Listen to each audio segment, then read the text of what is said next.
Okay.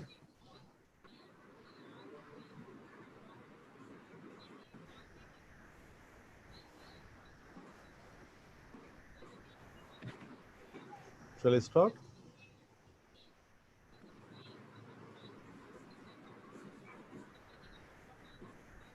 Prasadji, can we start?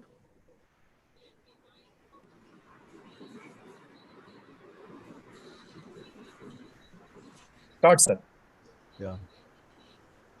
Good evening to all of you. On behalf of ANMI, I'm extending my warm welcome to all the participants of today's seminar, which we are going to celebrate as a part of World Investor Week.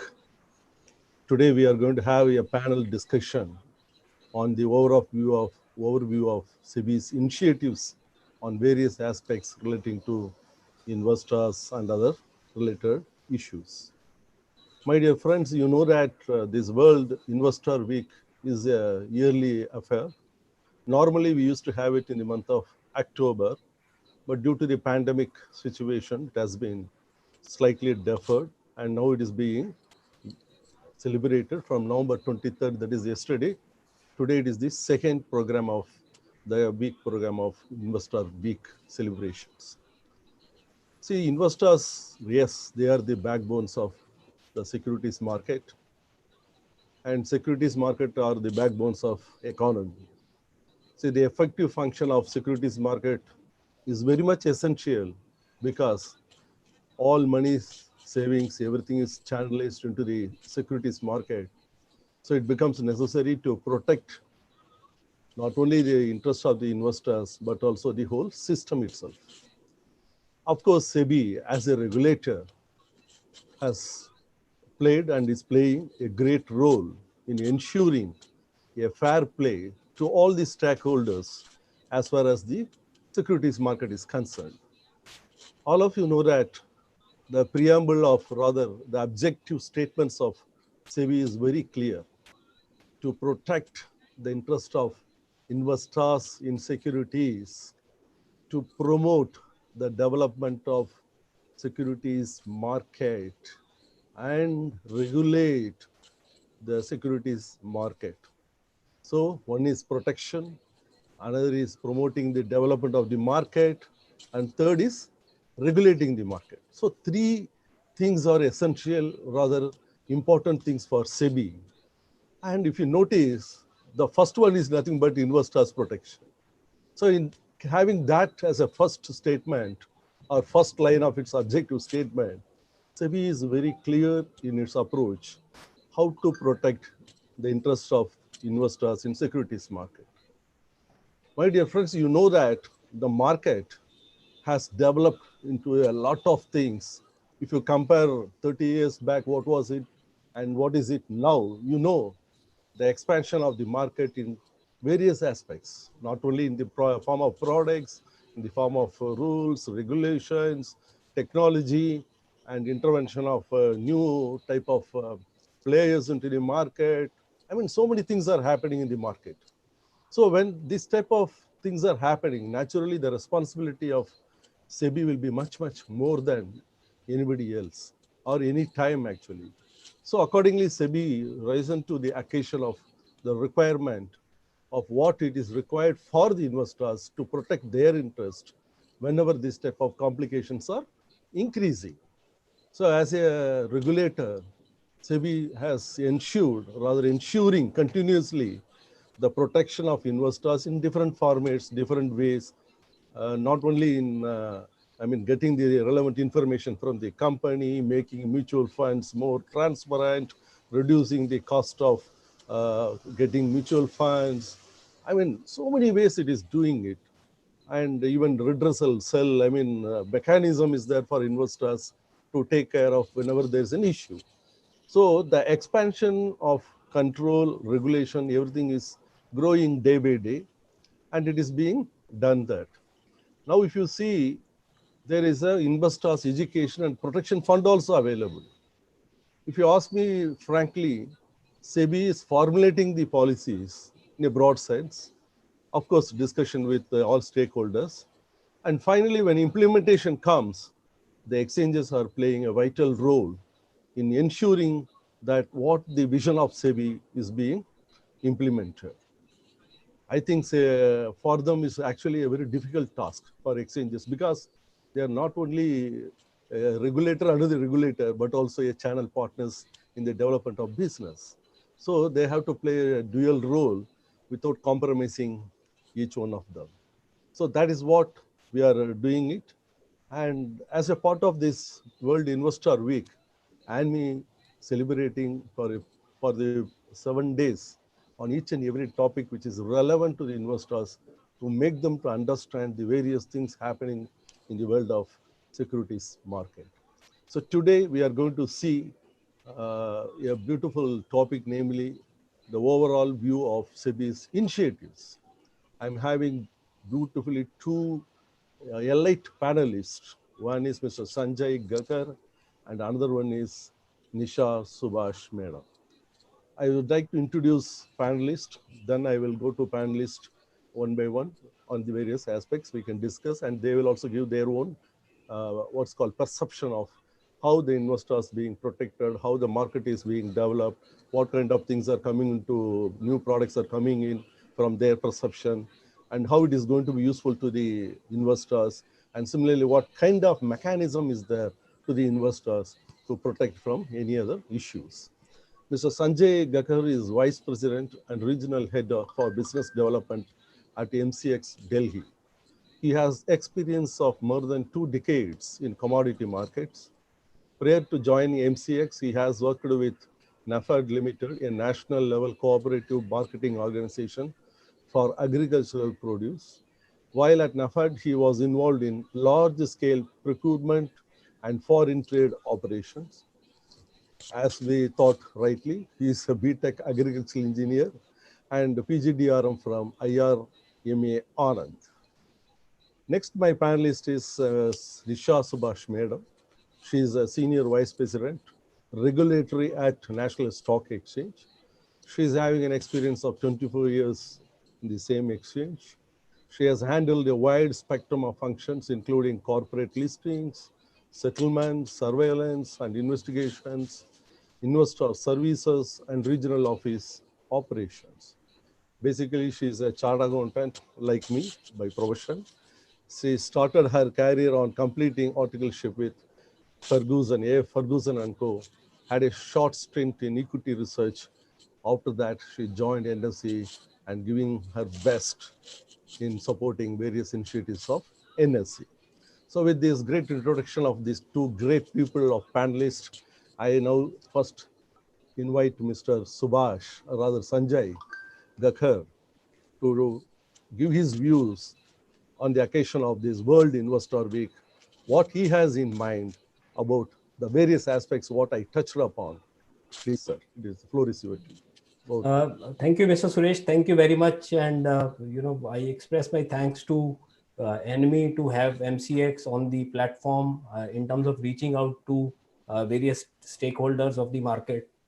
This World Investor Week is a very prestigious week for all the stakeholders in the market ecosystem, including exchanges. And we try to reach out to maximum number of participants to kind of educate them about the latest developments and the progress of various initiatives taken by the regulator, by the exchanges in terms of growth, investor protection, and development of the market. So I represent MCX, which is a commodity exchange. I have worked with NAFED, which is a national cooperative organization for agricultural produce, taking care of ensuring that the farmers who are the backbone of Indian economy get a fair price for their produce. So whenever NAFED used to enter the mandi yard, the prices of the items which were there in the mandi used to kind of see a jump. So the transparency in prices by just entry of NAFED used to ensure a higher and more remunerative price to the farmers. I see a similar logic in commodity exchanges, which are platforms for efficient price discovery of all the commodities, whether agricultural or industrial or precious metals.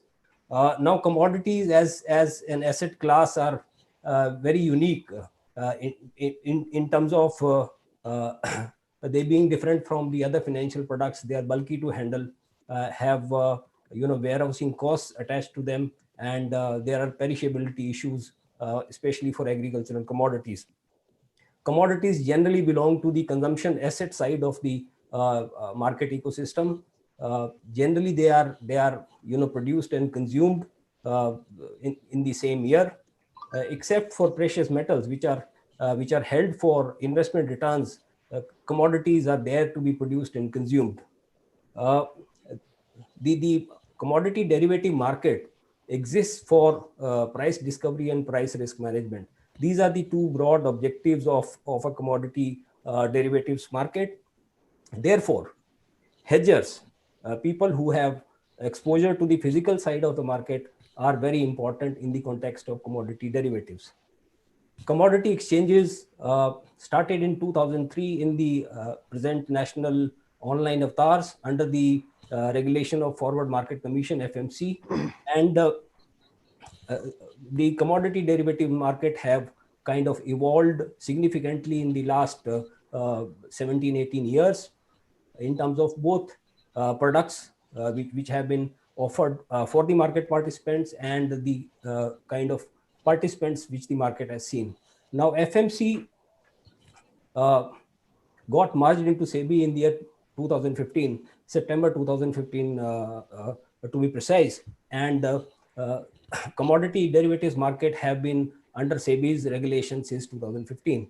Now, SEBI as one of the best regulators in the world and taking care of the investor protection, growth of the market, has taken many initiatives to grow the commodity derivatives market in terms of, as I said, both products and the kind of participants we have. So Sanjay, one small thing. Yeah. Rishabh madam actually has some other, I think now just received a message. Okay. So I am just inviting Nisha ji to give you your address so that you can take forward. Fair enough. Then we will come back to you. Sir. Yeah, Please. fair enough. Yeah, Please. Yeah. Nisha madam, please, over to you, madam. Sorry, Sanjay, and thanks, Mr. Suresh, for taking me on. I'm sorry to have cut off Sanjay. So I think Mr. Suresh, I think set a good preamble to what what we want to do. And yes, the World Investor Week is a good week. I mean, where we really, even at the exchange level, we do a lot of programs. And as I was telling Mr. Suresh that, this year is very different here, where actually we're able to reach out to a lot more people sitting, where people can sit in the comfort of their homes and, get this kind of information from the exchanges, depositories, SEBI. ANMI, of course, has been working with us as well on this. So, so taking forward today's, topic of the recent developments that SEBI has brought about. This year, in fact, has seen a sea change of the kind of initiatives that we've seen, and of course, that has all now come back. See, in the last 2 years, we've also had some kind of defaults, which industry didn't see for quite some years. But of late, we've had the kind of defaults that we've had, and that is the reason a lot of these initiatives have been brought about. The recent one, the one which had a far-reaching implication on the market was, of course, about accepting of collaterals, from clients in the form of securities only through the pledge mechanism. Now, that has been a landscape change in the way collaterals were taken by the brokers from their clients, And considering that, a small pocket of our brokers where we had issues where brokers misused client securities, etc. So this, to a large extent would solve a problem where the securities are sitting in the account of the clients itself. They are able to control it. They are able to pledge it, when they wish to place them for towards the purpose of margin.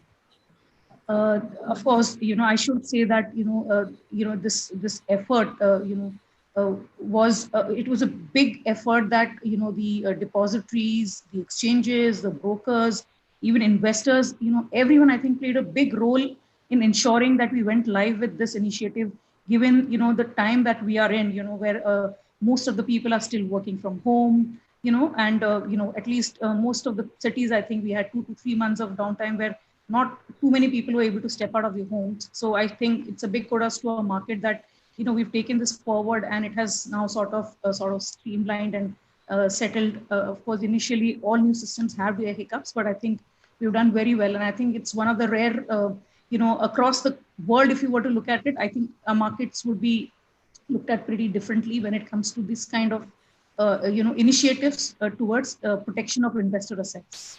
The other initiative that SEBI has also brought about is about collection of the upfront margins for cash market. Now, all these years we never had collection of it was collection of margins for cash was not mandatory. For the cash market was not mandatory from the client. So that is also one of the things that has been brought about, saying that at least 20% upfront margin has to be collected for VAR and ELM from the clients. Yes, again, in the long run, if you look at it, yes, it is a good thing. It is good. It also protects our brokers. To some extent, they also have enough cover with respect to market volatility, etc. Now, the also taking off from the way our market has been functioning. Now, all these years, the way our market functions is the POA plays a big role for managing the demat account, where it's the ease that of course the POA brought about for operating the demat account of the investors. But given the changes that we had, and given the issues also that we face now, one of the things that we've gone out to say, not that POA was mandatory earlier, POA is always optional, but most brokerages found it easier to operate or work with the clients with the POA. So we now actually gone out to say that yes, POA is optional. You have this other mechanism that is there in place, for the purpose of doing the settlements, for the purpose of initiation of pledge, repledge. So you have you can use POA to these limited extents, but otherwise it should not be used, so that there is the misuse is taken care of. The other one is, of course, about not having off-market transfers just like that, where you can initiate an off-market transfer. The off-market transfer also has to be executed only through the DIS or the OTP system.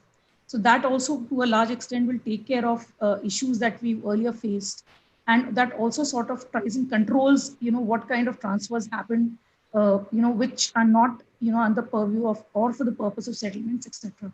So this also take, even when we are basically handling, when we look at the alerts that we have, either it's generated by surveillance, or when we're looking at off-market alerts that we would like to see, if at all there is some kind of a misuse, to some extent, this will also help to curtail any kind of abuse, if any.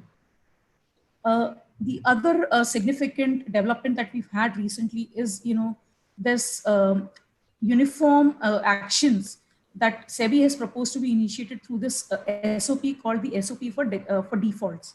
This was issued in July 2020. Now, so what SEBI has basically done is, made it uniform. So all this while, the defaults that we had, every exchange, depositories, I mean, we would all have a different manner in which we went about, working. Of course, each case is also different, no doubt about it, but they have sort of brought about some kind of a method to the madness to say that, yes, in these particular scenarios, if we find that, yes, there is a probably likelihood of a default to be happening, that these are the actions that we need to initiate. So it is very clearly laid down guideline as to these are the processes that we need to undertake. A forensic audit, if has to be initiated, if it is required. How do we, settle off the clients, and all the processes that are required to be done until a default is declared. Now, taking off from that, in the last week itself, we have issued another circular to the market, which again has come from what SEBI has told us to do, is this SOP for handling of investor claims. Now, one of the points that was coming up, and one of the areas where SEBI was also quite concerned, was that while we do have mechanism for settling claims in case there are defaults, these take time, because by the time the default is declared, because again, you go through a whole process, there are proceedings that take place. You need to give time to the parties to hear them out, so that there is natural justice is followed. So by doing all this, by the time you declare a broker a defaulter, it would take some time, and that's when our process of inviting claims, etc., would start. So they've actually pushed back that period to saying that, yes, once you know that the SOP for default has got triggered, we start helping the clients, give them information, send them pre-filled forms, so that they start coming back to us. We can start processing them, and once the default is declared, we can actually start paying off. So to a large extent, this is a a big initiative which will be very helpful to the investors, that it has crunched the timeline in, by when we would make the payment of the investor claims in case of a default. And they would be also helped to, to a large extent by some of the data that we would provide to them, so that they can immediately come back and help in their claim processing. The other part, of course, is something which we are right now in discussion, and we will shortly probably go live with, is, we have been providing monthly information to clients, of the funds and securities balances that the broker is holding, So now there are discussions which are underway, and which we should be going live shortly. Is that the idea is that we need to start paying investor, start sending them information on a weekly basis, so that investors are more informed about what is lying with the broker. They are more aware about, what are the balances. Of course, the trade data on a daily basis, we are informing investors about the trades that are taking place in their account through SMSs and emails. Now, this is also one of the additional initiatives that will be helpful to the investors. They would know on a regular basis as to what are the balances that are lying with the broker. So basically, investors have to be really more aware about what is lying with them, what is lying with the depositories, do a regular reconciliation, be aware about what activity is happening in your account. Please do not get misled by, there are some elements, who would probably come in and say that, we would be able to give you larger returns, etc. Keep your securities with them. So please do not do that. Please go and trade with, brokers, who are following good practices, with whom you can, and please be aware about whatever we're sending to you. Be informed about whatever's coming to you from the exchanges, from the depositories. Brokers are sending you information on a daily basis. So please look at them, reconcile them, and ensure that things are in order. Now, keeping aside what is there from the broker front, and from that front, the other initiative that recently SEBI came about was also about having an SOP for company complaints. Now, all this while, where, as Mr. Suresh also referred to, we have a very good mechanism for handling investor complaints. But while we also have a mechanism in place for handling complaints against companies that are listed on the exchange, there was never a laid down SOP to say that if at all the company doesn't respond back, or delays in the response, are there any repercussions, and is there an impact on the company? So that is also one of the things that they have come about by saying that yes, beyond so and so time, if the companies do not respond to the complaints, then that there will be some kind of an action against them, that there will be some monetary penalty levied beyond a point. If they still do not respond, then there could be action which could probably lead to them getting transferred to the trade for trade segment, or their promoter holding getting frozen as well.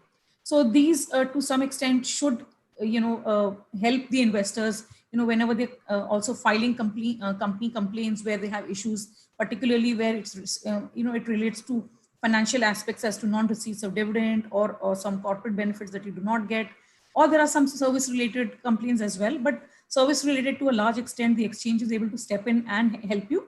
But other complaints where the company itself has to resolve, I think this SOP should be very helpful. So these are broadly the recent initiatives that SEBI has taken. And I hope, that these will go in a long way to improve the way our market is working, and, to take care of, and we hope that, we will not have any more defaults, and we would want to have more aware investors, who are aware about what they're trading, who are aware about what's happening in the market, who are aware about, what assets are lying, and that yes, they are being kept in a secure and a protected manner. So I think that's it, Mr. Suresh, and I think we can take off from there. Thank you. You are on mute, sir. Yeah. SEBI has brought in a lot of initiatives to protect the interest of investors. And there are other things also in the pipeline. And one more thing, what I heard is that even the accumulation of investors' education and protection fund, the methodology also being worked out by SEBI in a different way to improve the growth of that fund, so that in the case of any default, to help the investors. I think that is also in pipeline. Of course, one more thing is T+1 also they are trying to bring in. Of course, FUIs are not in favor of that. There's another issue which is in pipeline. And as you said, informations nowadays flows from exchanges, from brokers to the investors regularly, daily basis, monthly basis, weekly basis, so that they are aware of whole transactions, or rather what going on with the broker, what is going on in their account. Everything now has become transparent. And most importantly, you talked about pledge and repledge recently introduced. This is one of the fantastic things which happened, as you said, short time with the technology, with everybody's involvement. I think it has become a successful system now to protect their securities from not being taken away by people unwarranted or unwantedly. So that type of protection has been given. Similarly, dissemination of information of companies, P&L, all these things are happening periodically. A lot of formats being changed in due course to give right information to the investors. Similarly, any other important events of the companies being brought to the notice of the stock exchange by their own regulations are there. Actually, they have to comply with that regulation. I think by and large, I think investors are well protected. Not only that, exchanges and SEBI doing further one more thing of educating the investors. See, one side, protection of things by rules, regulations, but informed decisions investors should take. For that also, SEBI and NSE exchanges and me, we are all doing our best to give them what kind of inputs necessary to make an informed decision with regard to buying or selling stocks or whatever they want to do in the stock market. So that, I think, the whole thing, if you see in a nutshell, investor protection is going in a right direction, my view, Nishaji. Now I request Mr. Sanjay to, sorry for the small interruption. No problem, no problem. Started. Now you can even rewind and do that. No problem. Okay, okay. Yeah. So, thank you very much once again. As I was saying, commodities are kind of unique asset class in the sense that they are difficult to operationally handle. They are bulky. They involve warehousing charges. They have perishability issues, especially in the context of agricultural commodities. And they, except for precious metals like gold and silver, they belong to the consumption side of the asset class. So typically, people who trade or invest in commodities, they are not looking at investment returns except for precious metals. Precious metals, India is well known for being one of the largest investors in gold. Historically, we have been one of the largest importers of gold, and we have been, as from one generation to another, we have been investing in gold. So even if people don't talk about gold as an asset class, so to speak, people have been traditionally investing in gold. So the objective of commodity exchanges is to provide a platform for price discovery and price risk management. So these are the two fundamental objectives of commodity exchanges. And there is a unique category of players which comes to the exchange platform. And that this category of players called hedgers is the reason why commodity exchanges exist. So in the present national online avatar, commodity exchanges were given permission by Government of India in 2003 to offer the platform, and till 2015 they were regulated by Forward Market Commission. Now Forward Market Commission got merged into SEBI in 2015, to be precise September 2015, and SEBI, being one of the best regulators in the world, has taken many initiatives to grow this market. So I will talk about the steps which SEBI has taken to grow the market, the commodity derivatives market, both from the product side and the participant side. So in terms of introducing new products, in terms of giving permission to new category of players, SEBI has taken many initiatives. So we had futures till FMC was the regulator of commodity exchanges. We had only futures as an instrument to trade. Now SEBI gave permission to launch options in 2017, and we have now very liquid contracts in gold, silver, crude oil, zinc, and copper options, which are options on futures. SEBI has also, immediately after taking over the commodity derivatives market, went for integration of the intermediaries. So in one entity you can have both the commodity and equity broking licenses. So this was one major step which SEBI took, which would obviously bring lots of economies of scale, and you can reach out to the same set of target audience through one single entity, and there would be a lot of cost savings also. In terms of participants, SEBI gave permission to category 3 AIF players, to PMS scheme players, to mutual funds, to bank broking subsidiaries, and to eligible foreign entities. So these eligible foreign entities are players who have exposure to India in terms of either buying or selling commodities from India or to India. So these eligible foreign entities having exposure to Indian markets were also allowed by SEBI by following certain guidelines to kind of trade or hedge their price risk on Indian commodity exchanges. Therefore, in the context of commodity derivatives market, I would build my idea about 4 themes which SEBI has been very proactively kind of encouraging exchanges to go forward. The first one is the Atmanirbhar Bharat. This is the key word for us today. But SEBI has been doing it like in 2019 till 2019. We had our base metals contracts which were cash settled and which were referenced from London Metal Exchange (LME). So we had cash settled contracts benchmarked to LME.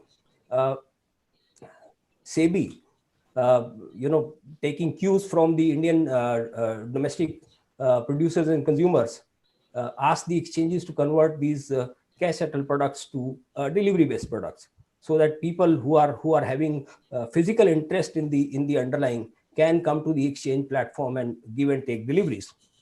Now this was a surprise step, but the results have been very encouraging. Since 2019 to till today, there has been more than 110,000 tons of various base metals delivered through the MCX platform. So that is the kind of strength this market has. So if you have large deliveries, people who have real price risk in their value chain would come to the exchange platform to give or take deliveries.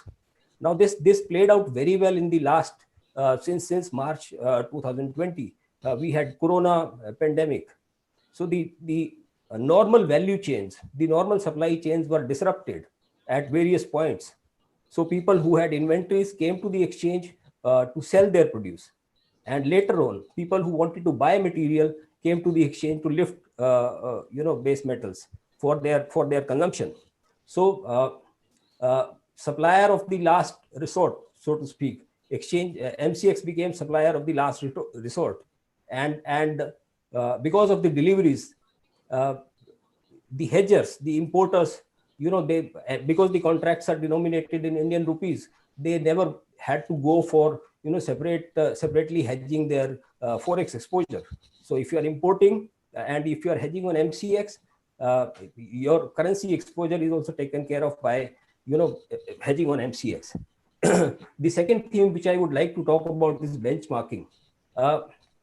The contracts which are available on commodity exchange platform, whether they are really meeting the requirements of the physical market or not. So that is the real most benchmark. So if you go to a farmer in Chandosi and Barabanki and ask him about the rate of menthol oil, he would first look at the MCX screen and then tell you what the rate of menthol he is willing to sell at. So this is the kind of empowerment the discovery of prices on commodity exchange platform has led to. Same is the case with cotton producers, cotton consumers, gold producers, gold importers, gold consumers. Everyone looks to MCX to kind of have a publicly disseminated price to manage their price risk. Now the markets were very volatile in the last few months, and in the month of September, August end and September, we saw a record delivery of 140 tons of silver on MCX platform. So 140 tons for silver is a huge quantity. The exchange was able to meet the hedging requirements of large number of players, and this substantial quantity was offered for deliveries on the exchange platform. Therefore, we can certainly say that the prices which are being discovered on MCX are kind of benchmark prices. People look to the prices on MCX as the benchmark prices. The third theme which I would like to talk about is one nation, one price. Now you have GST in place. Therefore, the concept of one nation, one price is logical extension of this theme.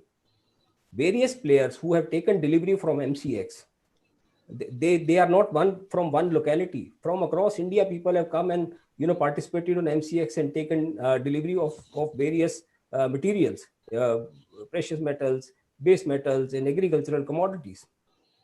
Which means you have one discovered price on MCX, which is kind of convenient for all the people to participate in. Now because of this encouragement of meeting the requirement of the discovered price of the various participants, we have introduced additional delivery centers for gold. Recently, we kind of shifted the aluminum delivery center from Mumbai to Raipur, because Raipur is the main production center. So these are the steps encouraged by the participation of market players we are taking. Now, the fourth most important aspect of commodities.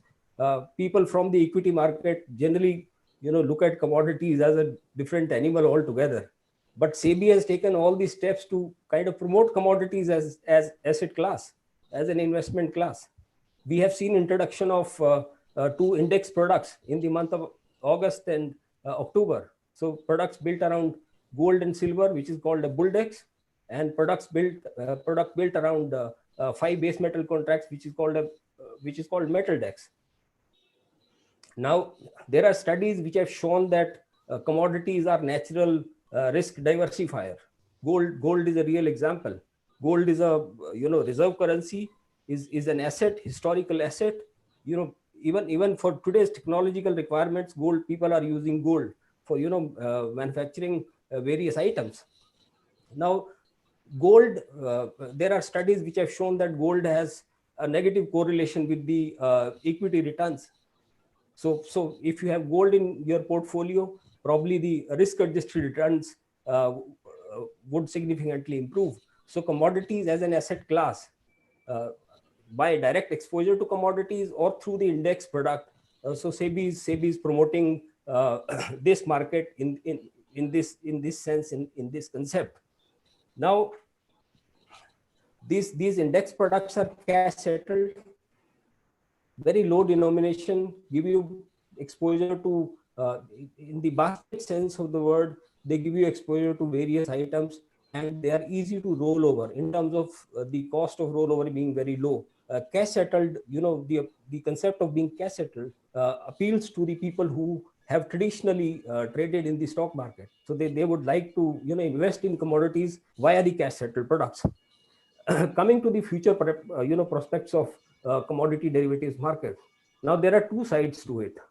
One is what is the current status of penetration of the financial markets. So if you look from the equity market side, the penetration is to the extent of 4 to 5%. So that is the kind of penetration even the stock markets have. So there is a huge upside potential to development of all the financial markets, including the commodity derivatives market. The second is specific to commodities. India is one of the largest consumers, producers, importers, and exporter of various commodities because of our size in terms of geographical area, in terms of population. So whatever we consume in large quantities. Whatever we produce in large quantities. So if the entire consumption or the production of various commodities is kind of discovered in terms of prices through the commodity exchanges, that offers us a large upside potential. And as a regulator, SEBI is aware of this, and SEBI is working on this to make sure that the most of commodities which are significant to our economy are traded on commodity exchanges. Exchange is also promoting participation in the new products in terms of waiver of transaction charges. For example, I'll tell you the example of options. We launched option in 2017. So far, the exchange has not implemented any transaction charge on options. The waiver continues till March 2021. We don't have any transaction charge on index products. There also we have waiver till March 2021. FAR month contracts. People who trade futures generally complain that Indian contracts are not very liquid, and hedgers are looking for a long-term liquidity to hedge their price risk. They do not want to roll over their contracts, so to speak. So exchange MCX has offered a concessional transaction charge of 130 rupees per crore for the FAR month contracts, so that people are able to build liquidity and open interest in the FAR month contracts. We have recently launched a contract called Kapas, which is part of the cotton value chain. Cotton is a very liquid contract on MCX, and Kapas we have kind of offered zero transaction charges till the next season, which is like March 2021. Coming to the agricultural side of it, Government of India has set itself a target of setting up around 10,000 FPOs, farmer producer organizations. And under the guidance of SEBI, we have to encourage participation by FPOs. We have waived charges on storage, on packing material, on the mark-to-market requirements for the FPOs participation. So people who come via the FPO route will be offered all these transaction waivers on the storage charges, on the packing material, and on the margins. We are trying to encourage a large number of FPOs to participate on the exchange platform in terms of reaching out to them by creating awareness about the contracts which are listed on MCX. The last point which comes to my mind is awareness about commodity derivatives. As I said, commodities and commodity futures appear to be a different animal compared to stock market. So MCX and other commodity exchanges are taking steps in terms of reaching out to clients, to the hedging community, people who are part of the value chain, to farmers, to institutional participants, to create awareness about the commodity futures. So these are the various steps which we are taking. And if we are targeting a 5 trillion economy, commodities would play a very important role in that. And therefore, commodity futures would also play a very important role. So that is how I would like to end my discussion, Suresh. You're on mute, sir, again. Sanjay, thank you, Mr. Sanjay. You rightly gave the perception of development of commodities market. I think the earlier speaker gave the investors' protection issues. You talked about how the market is developed from the investors' point of view, from exchange point of view. Particularly, you said that options being introduced, indices introduced by cash settlement. Then we had transaction charges, waiver for the investors, and making them to understand that it is not like only for traders, even others also can come into the market. So you from physical cash settlement, you move to physical settlement also in certain things, whenever they want physical assets also you change it. I think the perception totally changed by SEBI when they took over from FMC, that happened really, and unified license also, rightly you pointed out, which helped the broking community to have under one roof both the products, so that it will facilitate shifting the people easily from this to that. And one more important aspect you mentioned is this is another asset class for the diversification purpose. It is an asset class. I think every investor should always have that in mind. Commodities are not only for farmers or others. It is even for normal general public also. As an asset class, you can look at and you can do various things in that also. I think very nicely said. I think now we can go open the thing for any question answers, sir. Anything, anybody, any viewers have anything? We are welcoming it.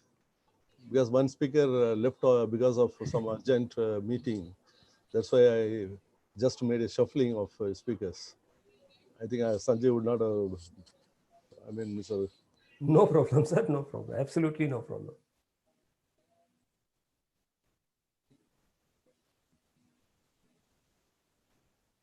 Sanjay, anything from investors' protection point of view, anything you want to say from MCX? Just two lines. How it is being I think one thing is about delivery. Am I correct? One aspect is about the non-delivery or default in delivery. That is one big there has not been, even a single default in deliveries. Okay. In the history of exchange since 2003. I joined MCX in 2005, and I have not seen even a single default in terms of deliveries. It in a compulsory delivery contract, seller, if the seller does not deliver, there are large penalties to be imposed, and buyer simply cannot refuse to take delivery. So the regulations are like this. So we have not seen any delivery default. And as I said, people who have exposure to the commodities in their other businesses, like somebody who's producing copper wires, for example, so he would have exposure to the copper prices. They are very keen to take price signals from MCX and hedge their price risk. Rightly, as you said, these two indices they introduce is a very good products actually. Yes. With least number of multiples of lots and other things. I think that product is and the participation has been very encouraging. Yeah, encouraging. Without having any liquidity scheme, liquidity enhancement scheme in place, we have seen good participation from both retail and proprietary members of Yeah, particularly instead of I am taking a call on particular copper or something, if I go to the metal index, Yes. I am really covering all the base metals at one stroke, and my risk is also, I'm not averse to the major risk. Yes, and you don't need to worry about the deliveries coming to your this thing. Exactly, it's a cash till the settlement. last second of the contract. It's only cash settlement if you cash settlement. So that way it is good. I think all participants, we had a very good two brilliant speakers today. One, Nisha Madam talked about the regulations helping the investors from NSE point of view, or rather exchange point of view. And Mr. Sanjay beautifully pointed out the development of commodities market, particularly MCX, what they are doing, how they are doing, what kind of new products available for all investors. I hope you will take a lot of benefits from today's session, and I extend a happy World Investor Week to all the investors as well as others. Thank you. Thank you very much. Thank you. Thank you.